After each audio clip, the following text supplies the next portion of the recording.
Agora, Pedro, a pessoa tá ouvindo isso agora, tá assim, gente, então eu preciso dar nome aos bois, né? Eu sou viciado em compras. Ou eu sou viciado em masturbação. Ou eu sou, às vezes, viciado em café, assim, né? Pode ser um vício pequeno, Eu sou viciado em café. aparentemente pequeno, né? Pode. Eu quero sair disso.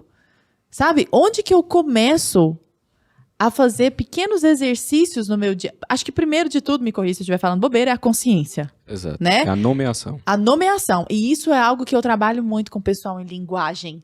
Falo, para de chamar de tristeza o que é ansiedade. Para de chamar de, sei lá, abandono o que é vaidade, sabe? Então, para de dar nome errado Exato. aos bois, por exemplo, né? Tem um exemplo, assim, que se tornou clássico para a bolha, né? Porque tudo é bolha, né? Se tornou clássico para a bolha, que é o seguinte. Pra qual bolha? Pra nossa? Não, para minha bolha. Ah, lá. pra sua bolha. É, de uma aluna que eu tive, que chegou na semana, eu fiz, e aí, fulaninha, leu lá o negócio que a gente tinha combinado e tal. Ela fez, Pedro, eu tava tão cansada, não consegui ler. Está certo, tava cansada, né? Qual o problema? Quando você diz que está cansado, veja, o que é que alguém cansado precisa? Descansar. Uhum. E não só precisa. Uma pessoa que está cansada merece o descanso. Sim, Não é verdade? Então, se você nomeia aquela sua atitude de cansaço, o que você está fazendo é uma manipulação psicológica para aliviar a sua própria responsabilidade e colocar o seu descanso como algo que não foi tão correto, mas foi merecido. Fiz, olha, pare de chamar de cansaço e diga que você sentiu preguiça de fazer. E aqui nós entramos num outro nível de nome, de conceituação, que é o seguinte, é você dar o conceito adequado a cada um desses vícios que nós conhecemos como os vícios capitais. Se você pegar preguiça, por exemplo, a preguiça não é uma estafa, a preguiça não é um cansaço, a preguiça é um tipo de tristeza e uma manifestação de ódio. Então, a preguiça, primeiro, ela manifesta-se como uma tristeza, porque você percebe a excelência, mas você percebe o que é necessário para chegar à excelência e aquilo lhe causa um enfado. Aquilo lhe causa uma tristeza. É a tristeza mediante a visão do trabalho necessário para alcançar a excelência que você deseja. Isso também vem com uma chama de ódio, porque é o seguinte, quando você vê a excelência e você vê o caminho, você começa a odiar o bem. Porque simplesmente você não vai fazer o trajeto para alcançá-lo e você começa a odiá-lo. É como a questão da inveja também. A inveja o pessoal confunde com o desejo de possuir o que o outro tem. Não tem nada a ver. Pode manifestar-se dessa maneira. Mas a inveja ela é também um tipo de tristeza. Ela é uma tristeza que você sente mediante a visão do bem alheio. Então, quem aqui deu? Eu nunca invejei. Cara, você já recebeu uma notícia muito boa do outro e aquilo não lhe causou uma alegria? Sei lá, lhe causa... uma coisa boa, fulano. Isso foi um movimento de inveja. É um movimento de tristeza.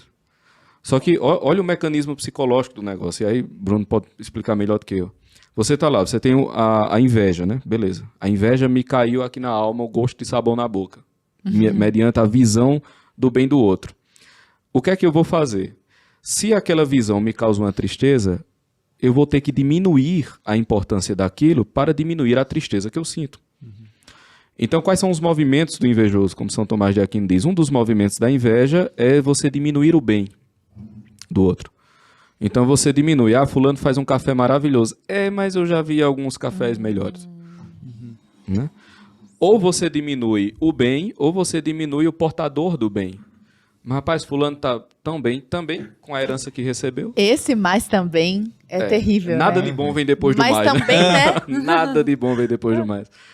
Você vai diminuir, por exemplo, a fama do fulano. Quando você não tem como diminuí-lo propriamente, quando você não tem como diminuir o bem, você vai buscar coisas laterais ali para diminuir a ação que ele causou.